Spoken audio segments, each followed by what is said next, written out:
there's a level of nostalgia with it when we think about the OG Pokemon. I didn't play Magic back in the day. I've played a little bit of Magic as an adult, but I had a couple bad experiences at the shop, so I don't really do it regularly. But there's a lot of nostalgia when it comes to TCGs. There's a lot of regret, getting rid of old classic cards, spending too much money on games that ended up dying, or other things. But and then the culture now is just so different than what it used to be. Yeah, well, and like we just talked about, like now it's all about like, yeah, you're playing with it, but that's also like a $90 card.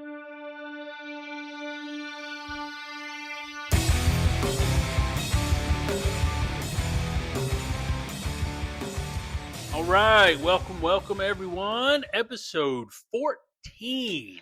14 of these bad boys. Yep, knocking them out, rocking and rolling. We are on February 3rd, 2026. So starting our second month of the year already. Time is flying by. Yes. That's an understatement, to be honest with you. It goes back to what I keep saying. Time keeps moving faster the older we get. That is a very good statement, because I've noticed that. Like, I hit 30 and, it's just flying. Hey, and you could say time flies when you're having fun, but, we're not always having fun, so I don't know how that technically applies. But nonetheless, February 3rd, episode 14. Today, what we have for you is another topic that has come up organically in several previous episodes. I think we did have a side quest to kind of sort of talk about it. Talked about it a little bit, not a lot. Yeah. Just a little bit. So today it's going to get a whole story mode, because today's story mode is called Trading Cards and Terrible Regrets. And, of course, you hear terrible regrets, and, we talk a lot. There's only really one regret when it comes to trading cards, and that is getting rid of them. Yeah, true. I mean, there's some others that kind of pivot around it, but nonetheless, when you hear terrible regrets, you definitely think nostalgia and the throwback of trading card games. But we are going to talk old school. We're going to talk current and new school and kind of how things are these days. Then our side quests, we're going to do the DLC drop. So we're going to talk about some upcoming new releases. And, there's a bunch this year. Now, we're not going to cover the whole year. We're just covering the next couple of weeks of new releases. Because there's one game in particular that comes out this month that is going to be fantastic. It's one of the most anticipated games of the year for some people. And then we have a new side quest called Continue, which is going to be us looking at our backlogs and some games that we are sitting on that we need to finish. They could be new games, newer games, or maybe just games we've intended on playing and we just haven't gotten to it. Right. So that's going to be our other side quest. But anything else that I missed before we kick it off? No, not in this. We just need to get in the story mode so I can talk about cards. All right, so let's jump into our story mode today. Trading Cards and Terrible Regrets. Not a single letter.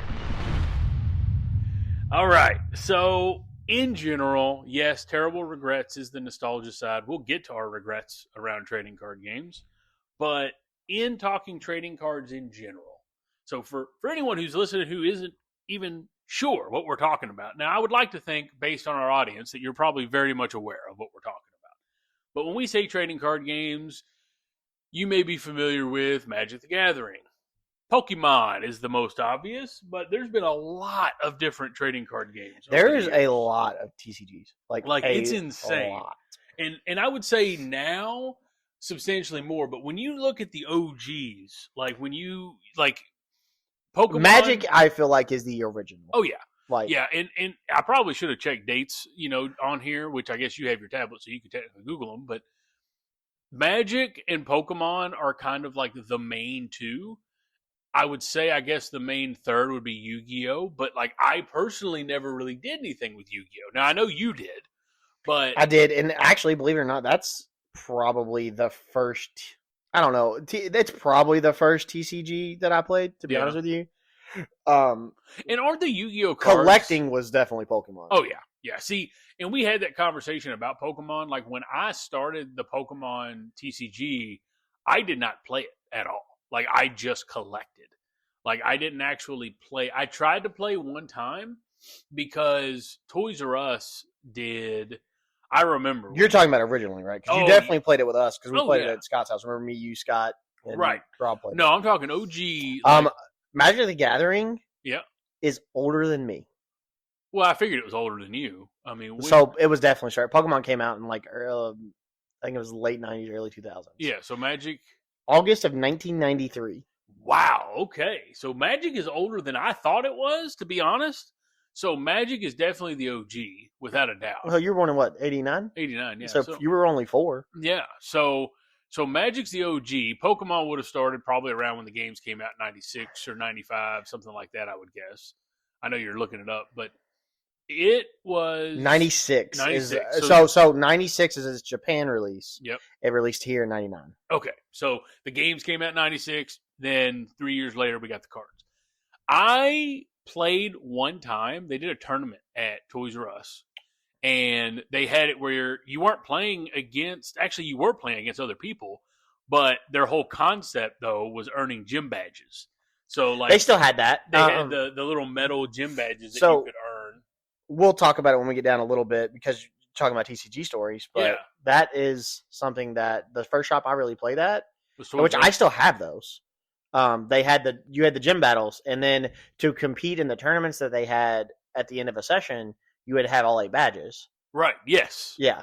Yeah. See, and I played and got 1 badge, and I just wasn't really digging it. And it was a Toys R Us on Outer Loop, obviously, by J Mall, which, of course, Toys R Us is gone now, unless it's a Macy's. But it was, like, that was my first time playing a TCG, but I never really, really played until later. Like, Pokemon, for me, was all about collecting. I never even touched Magic until decades after.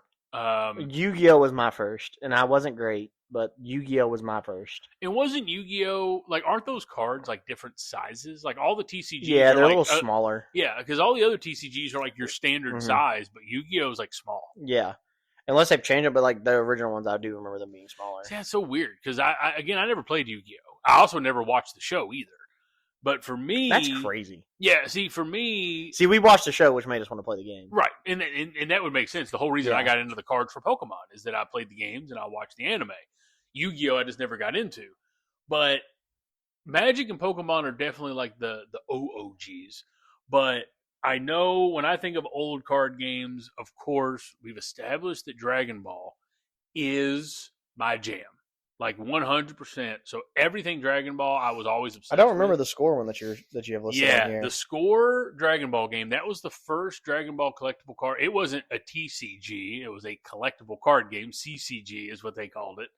I remember jacking that up for a long time, and I don't know what the difference is. I couldn't tell you. I just know that's how it was identified. But Score was the company that did it. And remember when you talked about it, I actually forgot about it, but they did the Pokemon trading card game, Game Boy game. So they also had...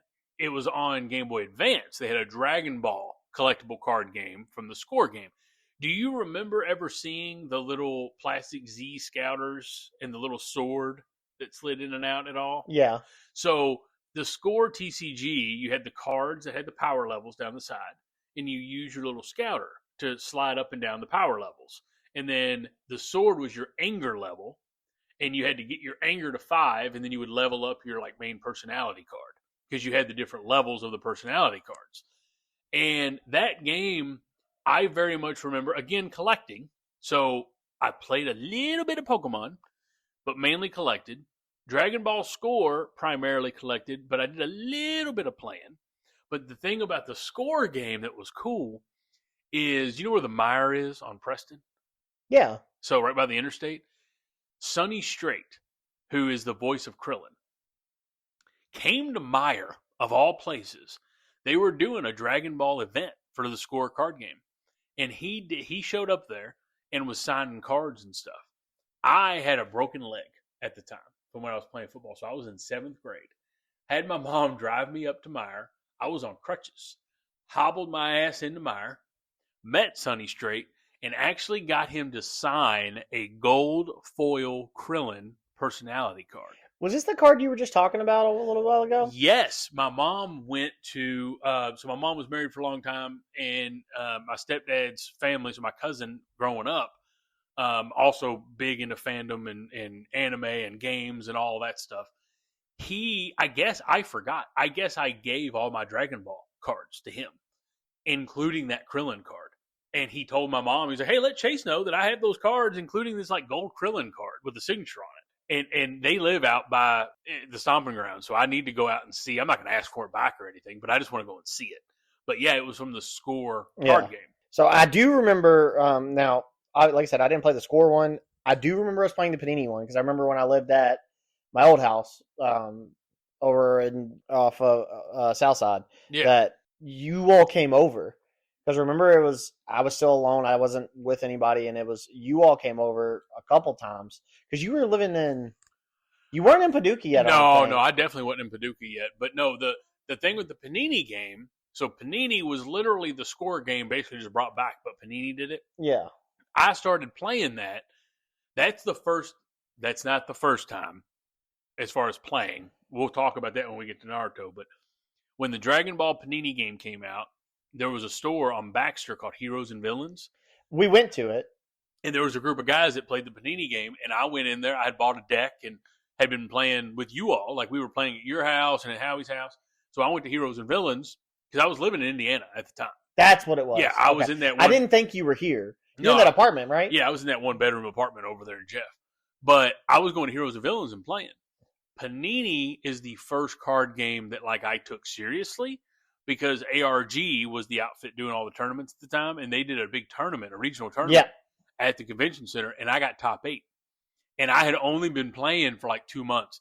So that's when I learned there were several people in the Dragon Ball community that I was not a fan of because they were very angry at me and very mean to me because I'd only been playing for like 4 weeks and beat all of them out of this turn. Like, none of them got top 8. But unfortunately, like, the Score game died. So we talked about how Magic and Pokemon are the OGs. They're also the OGs that are still here. The Dragon Ball Score game died. The Dragon Ball Panini game died.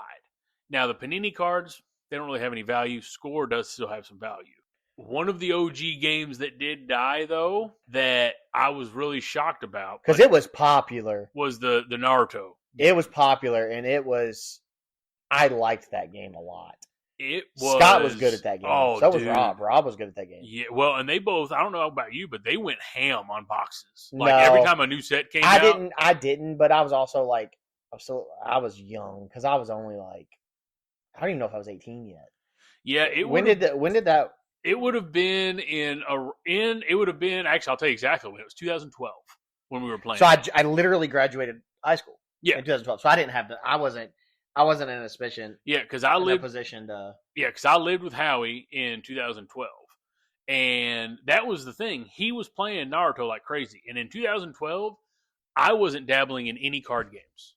Like, at all. I wasn't playing any. So I was games. playing Pokemon because I played Pokemon beginning of high school. Right. Because I remember that's one of the things I used to get made fun of from like the people around around like our neighborhood was, oh, he's going to play. He's going to play Pokemon. Which that right there, which I'll talk more about it when we get to the TCG, like the stores. But yeah. No. I wish I would have, if I would have took it serious, like if I wouldn't have let them kind of be like, maybe I shouldn't, and actually took it serious.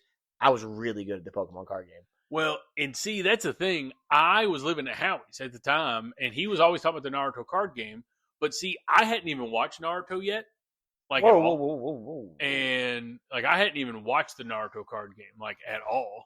So that's interesting. So apparently, Austin's over here Googling stuff, and I feel like we're going to have to follow up with Howie to validate. But apparently there's a rumored new, that's the AI response. Oh, does it have a No, URL? It's not. It's the... So apparently there is a new Naruto card game coming out in 2026, March 13th, 2026. I feel like we're going to have to text Howie. These cards no, they're totally different than what they used to be. They've got some cards on here. Anyway, Squirrel. So apparently a new Naruto card game's coming out. But the thing about the Naruto card game, I lived with Howie at the time, and I was in the process of finishing up my bachelor's. And one day he said, hey, I'm going down to the shop, which was Pet Shop Comics. Remember that place? That's where I was going to talk about my story, because that's what you did. Because that's where I played down there. And where was it at when you went for the first time? Well, that's the thing. I think they were in their second place. They were on Preston. That's not their second place. Okay, so they were, when I went, they were on Preston, right by the hair salon. Had the roof had a green building, like 84 Lumber over that area. Yeah. Zonton. So that's their. That was his last location. Yeah, that's what I meant. That's where he ended. So his very first location was in Hillview. Like, there's like it's like In Hillview? Yeah. Do you remember the KFC over there? Like, if you're coming... Oh, I'm thinking Highview. Goodness gracious. No, in Hillview, the KFC. Yeah. Gotcha. Understood. Yeah, right there. Like, Overdale Elementary's around the corner and stuff like that. Yeah. There's a little complex. I think it has a Dollar General in it. Yeah, like a Dollar General. And he was right there. Okay. So I've been to that location before. That was the first time. That's when I used to play Yu-Gi-Oh! Okay. Like, I know right now everything is Comic Book World, CBW. Like, that's what we do everything with. Oh, yeah. This is... That's the Pet Shop Comic is what I had. I never went to CBW. Yeah. Until, I don't know, probably whenever we started playing the Dragon Ball card game pretty good. Well, yeah. No, I mean, I grew up there. Like, but... the newer one. Like, right. Like, we didn't go to Comic Book World. We went to Pet Shop. Because Pet Shop was kind of like our... Well, and it was close to Bullitt County. I mean, that's where y'all were at. So, well, I mean, technically where they were at is Bullitt County. Right. Good point. So, yeah. Well, when he moved from there, he got this shop. I mean, he got a big shop. And when I say big, I mean, it was... Do you know where... Now it's a police department. Oh, wow. Save-A-Lot used to be right there. See, where the Save-A-Lot was is where I remember. So the Save-A-Lot was there. Okay. And then he had that whole, like, half of the building. I remember the Save-A-Lot. That's the first time I ever went was there. But then where I played and consistently went was at his last shop, which is the one over off Creston. Yeah, where it was like, so he downsized a little bit. Right. That one in the Save-A-Lot shop, I mean, Chase, he had, like, Warhammer boards. He had enough room that you could play, that he had, like, I think the regional that we played in that I top 8'd was, I think there was, like, between Masters, Juniors, and Senior divisions, there was, like... Gosh, they did divisions back then? Oh, they still do now in Pokemon. Oh, that's Pokemon. It's a Pokemon thing, which I can get into that here in a second. Yeah. But I think there was, like, 100 and something people. Good Lord. At the regional, and there was a guy named Bernie that ran them. Like, super good dude. At the shop. Yeah, he ran them. He ran the regionals for it. He was a judge for Pokemon and ran the event because you had to have a regional judge to do it. So you had to have a judge and so many other judges. Yeah. So his son, which is going off Pet Shop, when he was at the second store, the one on Save-A-Lot, was when we had this. I was technically in the senior division because I hadn't hit the age up range of, it was like 17, I think. Oh, gotcha. 17 or 18. I was like 15. Yeah. That's when I top 8'd regionals with, and I had Julian was really good. I was playing an Aggron deck. I remember this. This was a steel deck. I was going nuts. Like, I beat it was the best performance I've never done good at card games. It was, well, you top 8'd in Panini. Well, I had one. Yeah. Okay. But I pulled Julian first round of the top 8. So I did really good in Swiss. Played Julian first round of top 8. I think I lost by like one prize. Oh, goodness gracious. Yeah, it was right as like EXs were starting to come out. Oh, and yeah. So you would have the double prizes and stuff like that. I forgot all about that. Yeah. So I think I lost by one prize. And so it knocked me out of the tournament, but I top 8'd the regional. And they did the regional at Pet Shop. Yeah. See, because that's the thing. A lot of times now with big regionals, like, they're so big, they've got to be at convention centers and all kinds of stuff. Yep. Now. But that's what I'm saying. Like, that was still 100. But Pet Shop, we had 100-some people, and Pet Shop was big enough to hold it. Like, that's what I'm getting at. Like, they were big enough to host it. Right. So, well, and that's the thing. So that last place was definitely smaller, but I liked that shop. But I remember the first time that I can recall, actually, because this happened before Panini, because I was living with Howie in 2012. I had homework to do, and Howie was going to go down to the pet shop to play Naruto. He was like, hey, you want to come down to the shop? I'm playing Naruto. I said, man, I got homework stuff to do. He said, well, take your homework. You can do it down there. I was like, no, I don't want to do that. I don't care about that card game. I haven't even watched the anime. I don't know anything about it. And he straight up was like, well, if you don't care about the card game, then that's the perfect place for you to come do your homework. Because if you're going to stay up here, you could be distracted by a game or be distracted by a TV show. If you come down there, you don't care about He really just didn't want to go by himself. Yeah. And I went down there, and I was working on my homework, and then I just kind of start watching. And I'm like, what y'all doing? What's this? What's this do? Oh, that's interesting. Okay. Was Rob at this too? Rob was there too. I end up getting up, walk up to the counter, and I remember they had a Pain starter deck. I bought the Pain starter deck, and I bought because at that time, when I thought of buying cards, you would buy booster packs and you would have starter decks. I didn't even know buying boxes was a thing until this game. Like, I bought a starter deck and 5 packs.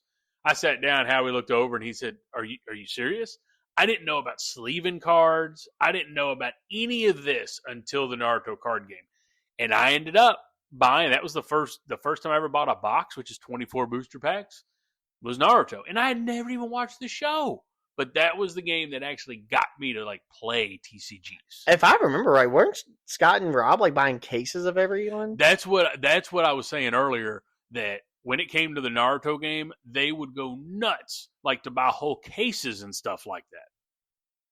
And not to say that I haven't gotten to that point with certain card games now where I'm getting a bunch of boxes. I don't get cases, but they went nuts with Naruto. And I think the thing that blew my mind. Well, it's because of what it was. If I hadn't got so far out of card games right then, too, if you remember, I had a Kisame deck that Scott helped me put together, and I had it just to play with you all. Right. But I had gotten really far out of card games because I had shifted to where I was in school. I was dealing with trying to become a manager at GameStop. Like, this is in that era of mine. This is when I'm trying to, Again, a Taylor Swift reference and talking about eras, just for the record. You can stop that any day now. Why? What? Your wife loves Taylor Swift. My wife loves Taylor Swift. Anyway, but no, the thing I think that really bothered them, of course, which would make sense, is they spent all that money on cases and cases of cards, and then the game died. And I mean, that's the thing with TCGs. It was a good game too. Like it played well. The mechanics, I barely remember the mechanics, to be completely totally honest. But I remember the Shikamaru card that turned into an IQ battle. So you would build an IQ deck, and your whole goal is to play with Shikamaru because his IQ was so high. Right. Also, my favorite Naruto character. So yeah, that checks out. But no, that game was the first game that I actually like played.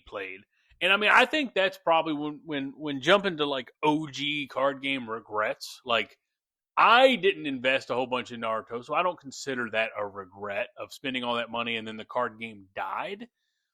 But I will say, like, it's not my biggest regret, but like we talked Panini and we talked Score, both those games, I had so many Dragon Ball cards, and there's no value in them. Like, I ended up like trying to sell them off, and somebody ended up buying all of it, but I made probably like $20. Like, it was absolutely insane. And but with Howie and them, like, I can't imagine spending what they spent on some of those cases. My only regret, which we haven't even talked about it yet, is DBZ. And it going from, me and you had this conversation. So DBZ now, which we can actually just go ahead, because I think that's kind of where we're at now. Like, mine was, I spent so much money on Masters. Oh, yeah. So I don't play DBZ as much. The only card game I play now is Star Wars, which is so much fun. Oh, yeah. I really like Star Wars. Yeah, that's the thing. Actually, before you go there, so there was a Dragon Ball Score game, it died. There was a Dragon Ball Panini game, it died. And then Dragon Ball Masters, Dragon Ball Super Masters, it used to just be Dragon Ball Super card game. And it was fun. Like, yes. It was a lot of fun. Oh, absolutely. That was the one I played the most. Oh, by far. And I used to go every Saturday. We went to Indy to play it. Like, yep. I went to Indy, St. Louis, it was Richmond. The game. Yeah. It was the game. But now you have DVZ, but they got to a point in the game where, in my opinion, they made it unfun in a way. Like, and now I know there's still kind of a following of DBZ Masters. Like, I know they do both still. Well, from what everybody's shop's saying, I guess it's making a comeback. But I mean, I can't go back and play it after playing it as long as I did. And I know you're about to say the same thing. It's just how much money we put into Masters. How much money I put into Masters, and then we got to a point like, me and Chase were talking about it. It was like 2 months ago. I had so much bulk, and I didn't need it, and I tried to get rid of it. No one would buy it. Nope. I couldn't find anybody to buy my bulk Masters. Like, there's some of it that I ended up I'm going to be honest, like, as dumb as it sounds, I just threw it away. There's nobody that wanted it. There's nobody wanted it. You can't get any money out of it. Like, no, it was, I mean, my biggest TCG regret is my OG Pokemon and getting rid of that when I was a kid. My adult TCG regret is just how much I have bought in card game stuff that isn't needed to play or doesn't hold value. Because in the grand scheme with TCGs, like, you either buy them to play or you buy them to invest or collect, and I spent way too much on Masters. Well, Masters, like, I got to a point, like, I think that, and I've kind of slowed down a little bit with Star Wars. I still buy stuff for Star Wars, but the way that they do Star Wars tournaments now, like, I know they're all draft, right? Well, they're all draft, and I don't love draft, but when you do draft, there's not really because if you draft and there's so much in between sets, you really don't have to buy boxes unless you just want to. Right. Because you buy draft and you just draft every week, but you're still opening packs. See, and that's the thing. The whole thing about TCGs for me, I mean, it's gambling. Like, if you really want to look at it at face value, it's gambling. But there is something really nice and exciting about cracking packs. Yeah, but my problem is, like I said, I get to a point, like, I have two bigger boxes full of cards. Like, I can't imagine what Scott's got. Oh my gosh, dude! He's basically got a basement full of cards. Yeah, but that's the thing. But like, 98% of the cards he doesn't even use anymore. They're just right. Well, that's the thing. All those Naruto cards is a dead card game. You know, if he's got in the OG Dragon Ball, dead card game. I don't know if Vanguard is still going, but he got into that game, and I don't know if it's Scott gets into a lot of card games though. Yeah, like if it comes out, Scott gets it. Well, now he's playing Gundam, he's playing Dragon Ball, he's playing. Now he's like me. Like if this Naruto card game is real and we get an explanation for it, yeah, another game you're gonna be getting into. I will play that game. Well, and that's the thing. We talk about how many card games there are. Like back in the day, you had Magic, you had Pokemon. And I mean, Yu-Gi-Oh! And then I guess we could think about maybe some others. But my God, now, like what you just rattled off, like right now, yes, you still have Dragon Ball Super Card Game, which is now called Dragon Ball Masters. They also have Dragon Ball Fusion World. Yeah, I was going to say, Dragon Ball Fusion World is the newer one. That's the newer one. And basically what they did with Fusion World, this is what's cool about Fusion World. They took Fusion World and they brought it out, and it literally is Dragon Ball Masters when it was good. Exactly. Is what Dragon Ball. Well, and there's some mechanics that, and that's the thing too with TCGs for the most part. If you play one, for the most part, you can adapt to another one pretty easily with some core mechanics. Some go real squirrely, but for the most part, you can kind of adapt. You know, but yeah, Fusion World to me is definitely Masters when it was good. But there's a Gundam card game now. There's the Star Wars that also was just talking about. Riftbound, which is a League of Legends. Yeah, Riftbound, I would say, of all the TCGs I've ever messed with and that Howie has forced me into at some capacity, Riftbound is the most unique. Like, gameplay says forced into, but he is very easy to just be like, hey, look, we're going to play this. And the next thing you know, he's buying 4 packs for it. I feel that this podcast is proof of how easily I can be convinced. I mean, between Rob and Howie making me spend $50, and I was under the influence of some kind of narcotic for that. But nonetheless, I'm very easily convinced to spend my money. But Riftbound is another one, but it's League of Legends. But there's so many card games that are out now. And, you know, we talk Pet Shop is where you grew up kind of playing, but Comic Book World, we've talked It was really sad when Rick actually closed. Yeah, but he retired. Like, it wasn't anything. No, it wasn't because of that. He was retiring. Yeah. But I honestly, I don't know because I haven't been there in so long or even tried to go over there. Originally, there was talk of him selling the shop just to somebody else. Yeah. It would be really weird for me to go to Pet Shop Comics and Rick not be in there. Right. This is the guy we're speaking of is the owner of Pet Shop. He was there the entire time. Super nice guy. His daughters helped run the shop. One of his daughters, she used to play Pokemon, so we play Pokemon together a lot. Like she was really cool. But anyway, just like now we have Comic World. Comic World's where we play at now when we play. Fantastic dude. Yeah, Jacob's fantastic. And the thing about Comic Book World for me is it's literally right down the road from where I grew up. It is where I went. I've never been a big comic book person specifically. I do own comics now, but that's where I went as a kid. So in 1990, we established the cards came out in 99. So in 1999 or 2000, so this is not a 1998 story for the record, which, fun fact, I have not told you this yet. So this is the first time you're hearing this. I got a message from a friend of mine that made a joke about the podcast and said, I feel like I can make a drinking game out of this and take a drink every time Chase talks about 1998. So this is a shameless plug for her to take another drink because I talked about 1998. But anyway, so this is a 1999 story, but that's where I bought a Charizard, a Blastoise, and I say I bought, my mom bought them. And the Venusaur, right? And the Venusaur. All three of those, the singles were bought at Comic Book World. And like I remember, and I look, I don't know I'd honestly have to ask Jacob, who runs Comic Book World now. I'd have to ask the background, the history, because I have no idea. But like the picture of the guy who started Comic Book World is up there at the shop. And I very much remember him being there when I bought those Pokemon cards 30 years ago or however long ago it was, because I can't do math. But yeah, that's where we still play to this day. You know, I mean, Howie goes like clockwork every Saturday. I try to go every other Saturday, whether it's Dragon Ball, whether it's Gundam.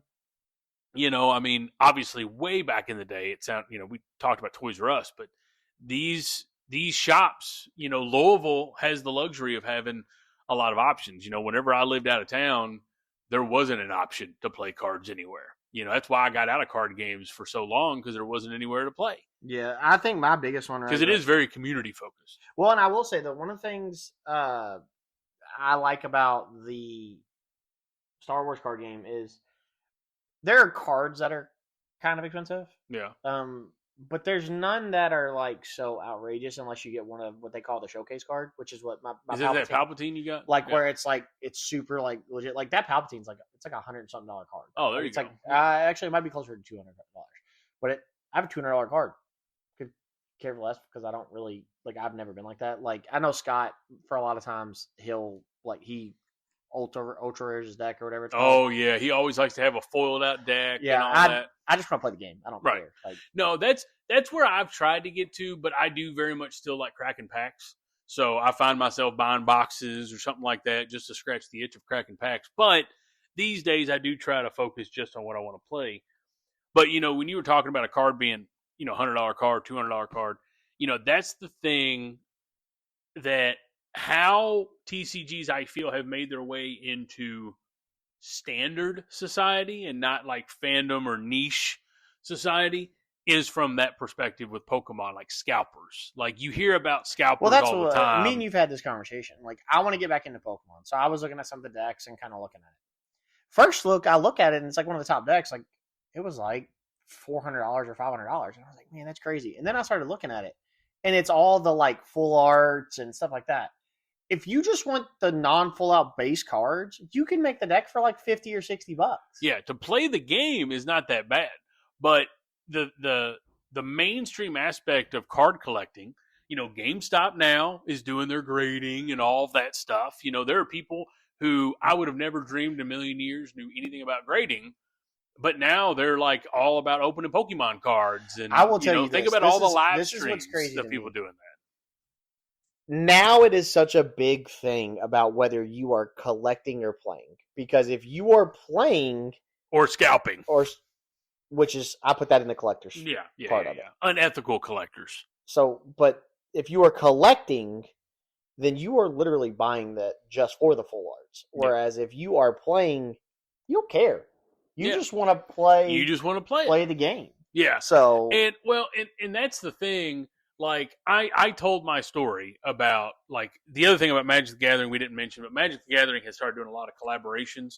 They did a couple Marvel collabs and the Avatar collab, a couple of these other ones.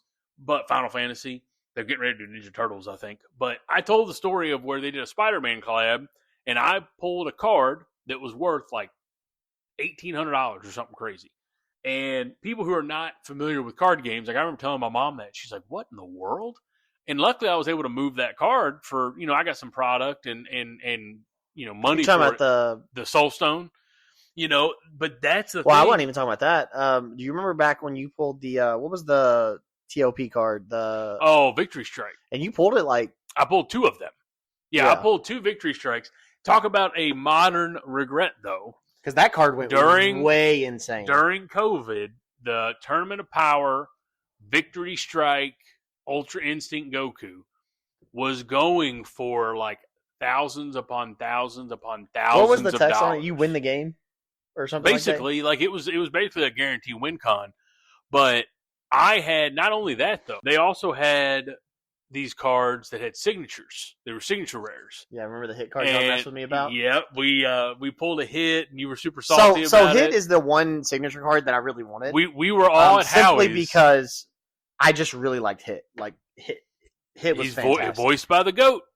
So, also. But these... We were all sitting at Howie's. We had bought, I think, 2 boxes apiece. Probably Howie bought a case, but we were all... Everyone, I think, bought 2 that day. Yeah, and we were all cracking packs. And there was 4 of us, because Rob was with us on this. Yep. We were all cracking packs, And we got through all of our packs, and Austin did not pull we had a couple other. I didn't pull a signature card at all. It didn't no signature cards. We had a couple other signatures. No, everyone pulled them. Yeah, but then you left. You had to come home or get ready for work the next day or something.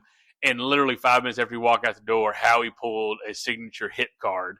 So we took a picture and sent it to him. He was not happy. They still to this day never let me have that card. No, and usually if it pops up on my memories, usually like once a year I'll send it, whenever it happens to pop up. This is the crazy thing about this. What we haven't talked about this is like we don't see Rob as much anymore, but me, Chase, and Scott, like if we pull cards, like and we know, like I know if I ever like buy a pack and there's a Broly card, it's going. I just give it to Scott. Like we don't. Yeah, we very much like. And we did this back then. Oh yeah, 100%. That is the one card they didn't do that with, and it's just to mess with me. Yeah, and I will say though, those cards again during COVID, those signature cards. That's another big regret of mine.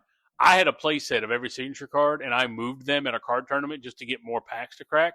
During COVID, each signature card was going for 1,000 or more, and I had a play set of all of them. Yeah, well, the original one though was like it was Goku, Vegeta, Hit, Gohan. No, there was one before that. I thought. No, that was the very first one. Was that the very first one? The very first one, it was just Goku, Vegeta, Trunks, Vegeto, and Hit.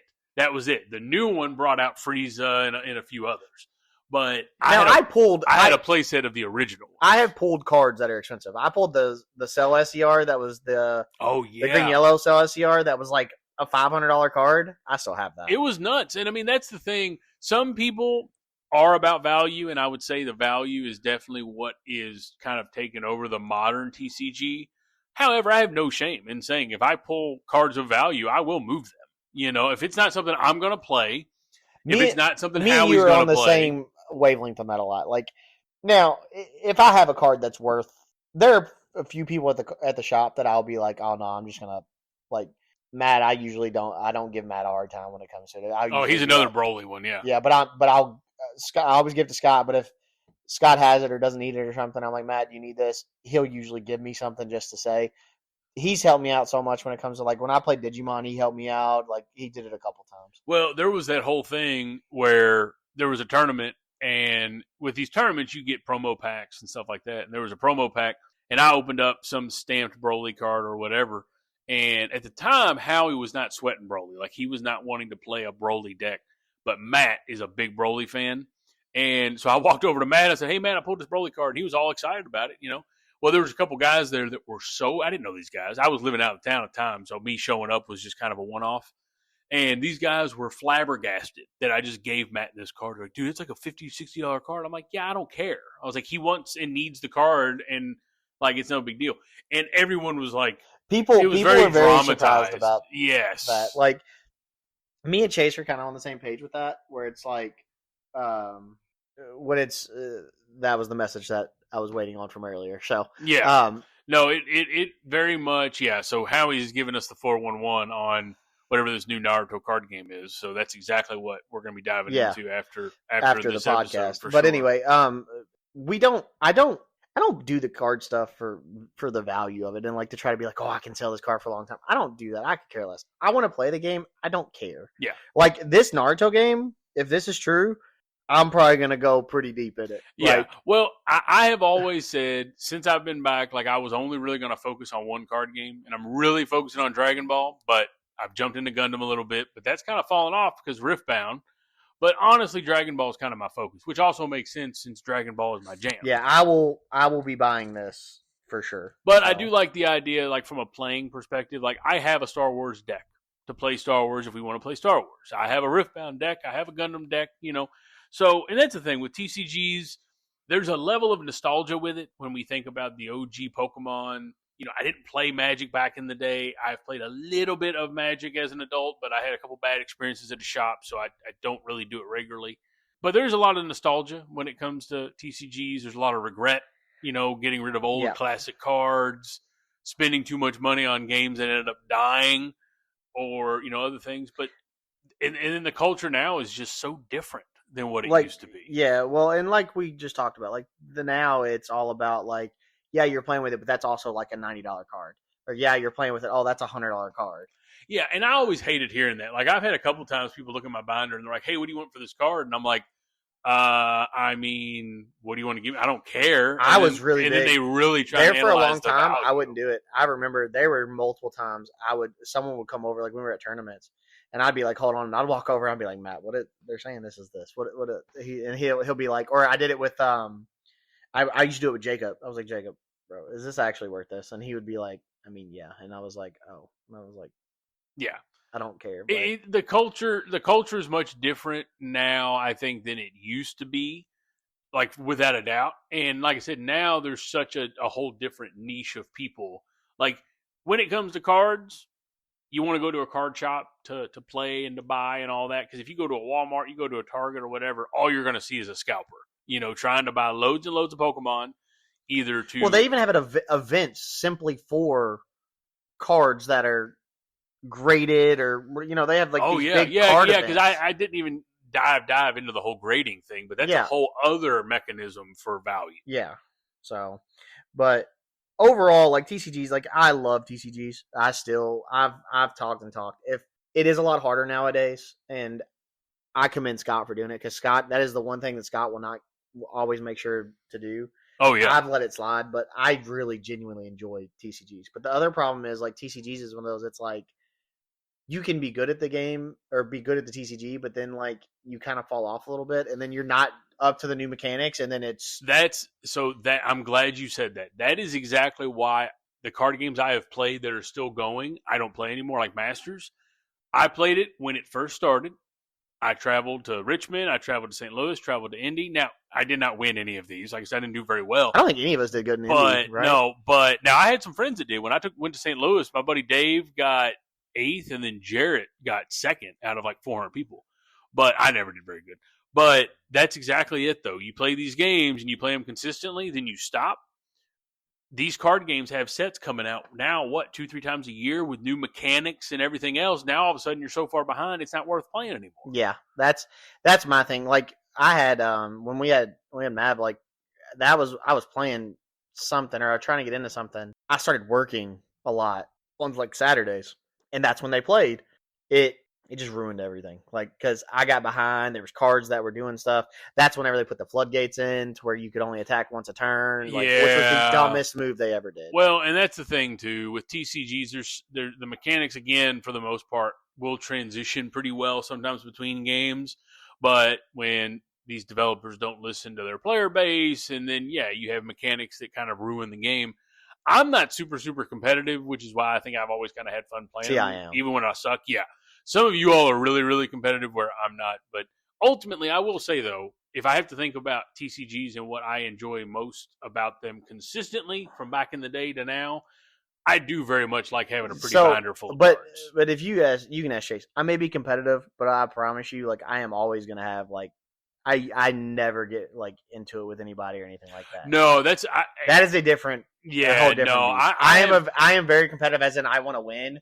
But if I lose, especially if I can tell, like, it was something, or if I know it was something that I did, then it's on me. Yeah, right? I've witnessed some crazy competitiveness from other people. But it's not even that. You remember you were playing Gundam and that little.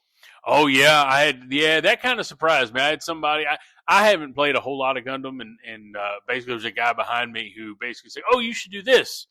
And, he said, he said it was a good move. Yeah, Chase did something knowing he could do it. No, I played a card, and it says you can impact. You could have it impact up to 2, but I was only having it do 1 because honestly I didn't know that it could impact 2. And the guy said, "Oh, you can target 2 different things," and I was like, "Oh." The guy I was playing got really mad that he told me that. Which, in general, party foul. You really shouldn't. Backseat drive or whatever. Yeah, but at the same time, if that's me and you that it's happening to, we're probably just gonna be like, "Yeah, oh, that's cool. Yeah, like, that's that sucks, cool." But... He just got really salty. But yeah. So I mean, a lot of memories with TCG, but it's definitely something that we're still consistently into these days. Howie, as always, is kind of the driving force. Howie is definitely driving force nowadays. But we still dabble. We still play. But I think that's it for our story mode. We can jump into our side quest now if you like. Yep, we can do it. That's going to wrap up story mode, trading cards, and terrible regrets. Let's jump into our first side quest, which is continue. So this is a new segment. I mentioned it at the top of the episode that we are going to be kind of talking through our backlogs, if you will. Basically, things that are on our radar and that we have been intending on playing, haven't gotten around to. Could be newer games, could be older games. One of my, I have an older game that I was literally just thinking about like yesterday. I'm actually going to in a little bit. I was going to say, what you got? So mine is going to be, so we'll do our 5 this year that I know of, that you can think of. You want to do that? Yeah, that'll work. So obviously I just got my Switch, so I don't really count these as a backlog, but that's fair. Z to A, I'm almost done with. I told you all about it the other day. But I do want to finish Bonanza. So I'm not, these are just honorable mentions because I don't really count them as a backlog because I just got them. You just get, yeah. Yeah, I just got them. So the old game that I want to replay is, we've talked a lot about Majora's Mask. Yeah. And I really want to go back. Go down that rabbit hole? I'm going to go down it. Did you sign up for the Switch Online? No, that's what I was talking about. I'm going to do it. I would like to do it. Actually, and I was very against this, but I think I'm also going to. So that's one, Majora's Mask. Yep, Majora's Mask. I listened to 1.5, and I actually, I think I'm going to go ahead and get Kingdom Hearts on my Switch again and replay it. But the only thing about that is that is literally a license. Is Kingdom Hearts already on the Switch? It's on the Switch, but it's the one.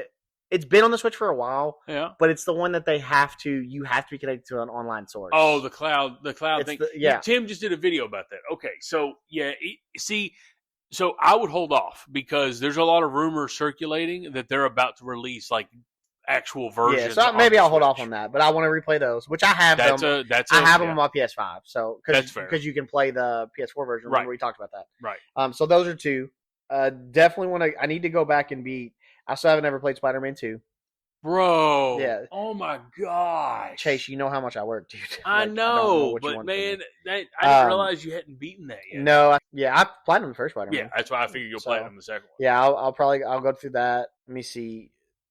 So Majora's Mask, Spider-Man Majora's Mask, 2, Spider-Man, Kingdom Hearts. Let me think what else I have. I have games that aren't even open yet because you were giving me a hard time about it. Yeah. I'm trying to think of what else. Me and you have had these. Oh, I want to play Death Stranding. Yes, and you need to play the first one and the second one. Yeah, so I want to do the Death Stranding combo. I want to do both of those. I mean, that's technically 5, but I'm sure that No, that's just 4. And then I want to redo. So I got Ragnarok. I got pretty far into it. You didn't finish Ragnarok? I got pretty far into it.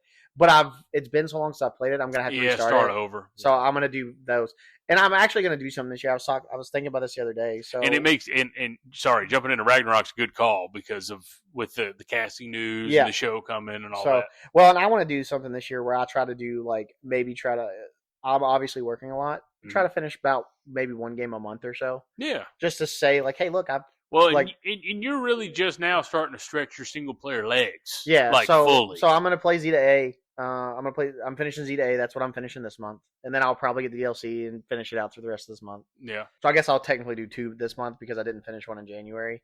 But that's fair. Yeah. So. But January was a very heavy month for you, so you kind of got to catch up. Which as you know, I'm out of town a lot this month too. So. Yeah, that's right. Yeah, we'll be back and forth a little bit, but I want to, and then Bonanza, and then I want to do Majora's. I would like to do Kingdom Hearts. Now, this is the thing. When I say Kingdom Hearts, technically it's 3 games, so I am considering right. You're just doing the same one as Death Stranding. I want to beat both Death Stranding, right? So right. Count it that. And that's my main ones. I think. I don't have. And then you have the games coming out. Which I know we're going to talk about in a minute, so we'll wait for that. We'll get into that with DLC drop. But yeah, I see mine. The majority of mine are Switch games. I got Metroid Beyond, and it didn't grab me like I kind of wanted or expected it to. Well, I think it's because it's first person. I think that's your. Well, I don't mind. I don't know. Hey, I don't mind first person. My whole thing, you're probably saying that because of Cyberpunk, but Cyberpunk does not feel good in first person. No. I'm saying that because Metroid has always been a first person game. But well, I think no. I mean, the OG was the side scroller Metroidvania type thing. Yeah, but I'm talking about since they went to this type. On GameCube, you had the 3 of them, and Metroid is probably the main one that's on my list as far as backlog. But also, in another Switch game is Bonanza. I liked Bonanza, but from a platformer standpoint, it just didn't for me. After coming off of in 2024 Astrobot for a platformer and me being a Sony fanboy, I don't know if any platformer, even a Mario, will ever live up to that. To me, it feels like Mario Odyssey with Donkey Kong. Like, that's what it feels like. Yeah, but for me, Astrobot just did it so much. But 2 Switch 2 games, Metroid Prime, Donkey Kong, and then I actually got them on sale during the Steam sale. But I'm really wanting to replay the Tomb Raider Survivor trilogy. I did go through the first one because those games you can finish in like 10 hours. So I've got the first one done, but I need to do Rise and Shadow. And I'm really wanting to do that ahead of the new game releasing later this year. So that's kind of the driving force behind that. So that's another one on the backlog, or another 2, if you will. And then I also got Detroit Become Human. Now, Detroit Become Human, that's a good game. I grinded on PS5, but it was on sale on Steam, so I got it on Steam. You mean PS4? Yeah, PS4. But I got it on Steam, and it's Steam Deck verified, so I'll be able to play that. And then the last one, kind of a random game. You told me about this game months ago. It was in one of the episodes. Yeah, and you brought it one of the episodes. I bought it on a Steam sale, but Mega Bonk. I have not even turned it on. It's fun. Once. It's one of those games that you're just going to play and goof off with. Like, you're not going to sit there. It's not like you can't really beat it because... Right. No, it's just like a roguelike kind of thing. And technically, I could go on for days on my backlog because I've also got Hades 2 that I haven't finished. I've got Slay the Spire I want to finish before the new one comes out. Well, that's what I was going to say. Like, not really a backlog, but like I thought about buying both Hollow Knights because I wanted to play them because I wanted to see how it beat. Oh yeah, and why Yote. So I wanted to play it because it's just a side scroller from what I've seen and like I watched. Oh yeah, it's a side scrolling roguelike type, I think. Yeah, or but it actually you can be beat. Yes, yeah. You know what I mean. So, but no, it in general, right at the start of the year, the backlog is already very heavy. I've got significantly more than 5. The thing that sucks about having a backlog is going to lead us to our next side quest, which is the DLC drop. All the games already coming out that you have to fit in, plus your backlog. All the games that are coming out, not all the games, but just the first a lot of kind them. Of few. So this is going to be a big year for games. This is not even talking about GTA because again, we're not getting that far. But there's a handful of games just in the next couple of weeks to be coming out. Now I'm gonna be honest. Out of the 2 that are just listed on here, let me rephrase that. I said that wrong. Out of the ones that are listed on here, there's only 2 that I am really, really excited about. Yep, and I figured that by looking at the list. But well, actually, me and Wayne were just talking about Dragon Quest the other day. Well, and see, here's the thing about Dragon Quest. Because we've thought about it. We both were talking about it. So Dragon Quest is actually due out here in just a couple days. So today's the 3rd, it's due out on the 5th. Here's the thing about Dragon Quest. They've got a demo on the Switch 2 that's free. That demo, I played it for 3.5 hours. My buddy Brian made 7 hours out of that demo. So you can play that right now. So I would advise you download and play it because Dragon Quest is the kind of the next big one. It comes out here in just a couple days. The biggest one on this list for me is Requiem, by far. Yeah, we will be playing Resident Evil. We will both be doing it. It's going to be one of the missing. If you take GTA out of it, as you heard in 1.5 a little bit ago, you take GTA out of it, that's one of the most anticipated games this year. Like, without a doubt. I think it's not even close. No, it's not. Like, that is... Tim said it was his most anticipated, and there's a lot of people it's their most anticipated, that's the 27th of this month. With the Game Award stuff, so it's... Yep. Yeah, so that's... Well, the 2 different gameplays of that, the survival horror aspect with Grace Ashcroft, and then the action element of Leon is a really cool thing. I'm going to be out of town. You are going to be out of town. No, I come back. Oh, you'll be back. I'll be back. Yeah. I'll be working. Because I work literally right as I... Well, and that's the thing. The backlog that we just talked about is going to get further because of Resident Evil Requiem. Now, another one, though, that comes out in February... You know what the second one is that I'm looking at. Oh, I know. But the other thing in February, again, in just a couple of days on the 6th, but the new My Hero. They got a My Hero, because, My Hero... It's a beat-em-up fighter, isn't it? Yeah. Like Naruto. Like Naruto. The Ninja Storm and stuff. Yeah, it just ended. The series just ended. Which recently. I'm still behind. I need to get caught up. I finished the penultimate episode, so I've only got like 2 or 3 left. But My Hero, All's Justice, so it's going to go up through the end of the series. That comes out here in just a couple of days. You got a DLC coming out, or came out, right? That came out a few weeks ago for Kakarot. Now the thing is, and look, I was planning on bringing this up in our save point, but I will go ahead and mention it right now. So yes, there was some Dragon Ball Kakarot DLC that came out just a couple weeks ago. It was Daima Part 2. I have already played it. I have already beat it. I love it. I love all things Dragon Ball. I will never say anything bad about anything Dragon Ball because I love and adore all of it. The DLC was a blast. The animation was great. everything was outstanding. Oh, you know what? I do remember you sending the pictures. The pictures, yes. Yeah. I always take screenshots on my PlayStation. But while mentioning Dragon Ball, there is a event, a Dragon Ball World Tour or pop-up tour that they announced. They're only hitting 4 places in the U.S. 4, that's it. And one of them is in Chicago.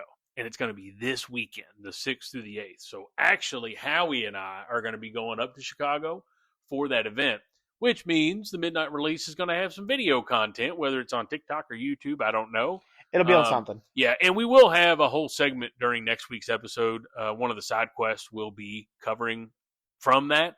But anyway, that's wanted to go ahead and just wanted to mention that. Point. We just want to mention it because we're talking about Dragon Ball. Yeah, but that Kakarot DLC was outstanding. Yeah, so I'm really excited for Pokemon, for the Pokopia. I think it's. Do you know how many times when I was typing this, I wanted to type Poketopia, and I'm like, no, it's Remember what was it? 4 or 5 episodes ago, we were debating on how to say it. Poketopia. Yeah, but Pokopia. But it looks, the aspect of the game, you know, you're literally playing Animal Crossing with Pokemon. Dude, is what it looks like. It looks fantastic. My buddy Brian texted me about the Animal Crossing update, and I was like, I don't have Animal Crossing anymore. I have it on the original Switch. I haven't got the Switch 2 version. Yeah, so it's a free upgrade. But I told him, I said, man, I'm just going to wait till Pokemon. Because if I want to scratch that Animal Crossing itch, I'm going to wait for the new Pokopia. Well, my biggest problem with Animal Crossing, and from the way it looks, it's not going to be something in Pokopia.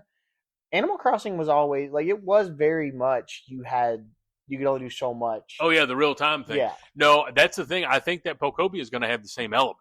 See, when I was looking at it, it didn't look like it did. Yeah, I need to research it because that real-time element, I think, is what kept people and has kept people playing Animal Crossing for so many years because you are limited to what you can do each day.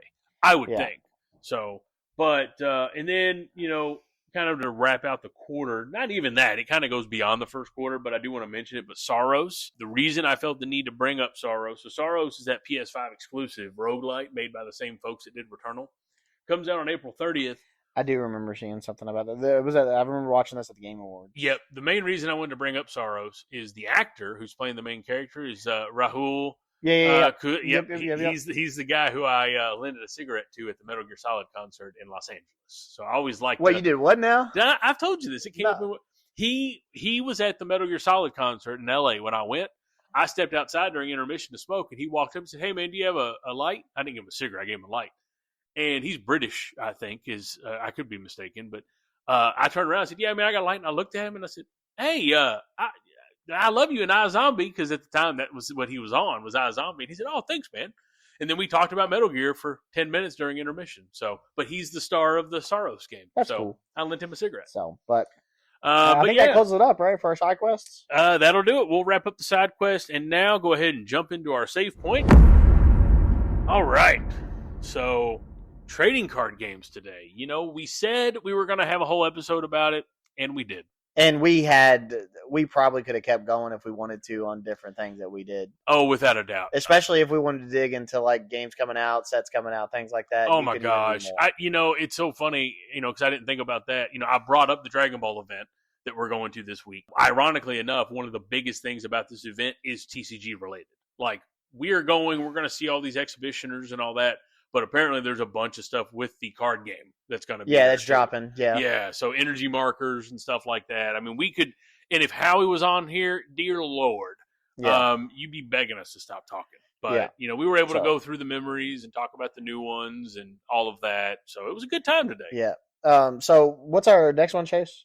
And I believe it's going to be a LAN party episode, right? Yeah, it's going to be a party. So – yes, so next week's episode is going to be – so I mentioned that we are going to have a side quest to talk about the Dragon Ball event, but our story mode next week is going to be From Power Levels to Life Lessons. Yeah. So we are finally getting into that anime-specific which episode. Is one of the reasons. And actually, believe it or not, we're going to have a couple of these LAN party episodes over the next few weeks. Yeah, we're actually going to have a party.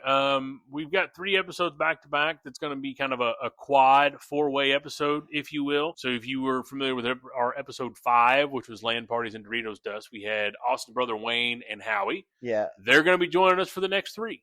Yeah, hopefully. It's what the plan is. Barring any shenanigans. Any shenanigans. You may just get me and Chase, but right now, it's looking like we've already got it lined up where we're going to get the next 3 with everybody. And if that's the case, you need to plan on probably an hour and a half instead of an hour on each episode, because I'm sure Wayne will give me a bunch of crap about something, and I'll give Howie a bunch of crap, and then Wayne's opinions will come out, and it's just going to be a whole party. But that's next week. But it's always a good time. Oh yeah. But big thing for this week's episode, thank you as always. Always thank you, and I appreciate you all continuing to listen to us. Just yak away. Yep. Like, follow, subscribe, all the things, wherever your platform is. Make sure you're checking out our new video content that's popping up on TikTok, also on YouTube. And then, again, with the Dragon Ball event coming out this week, that's going to be this Saturday, 6th, 7th, and 8th. I will be trying to go live on TikTok and doing all kinds of things at that event. If you're a Dragon Ball fan, follow along, especially if it's TCG related, because that's a big focus at this event apparently. But other than that, did I miss anything? No, it sounds like pretty much everything. All right. Well, as always, thanks for hanging out with us, tagging along, and lining up for those outstanding memories.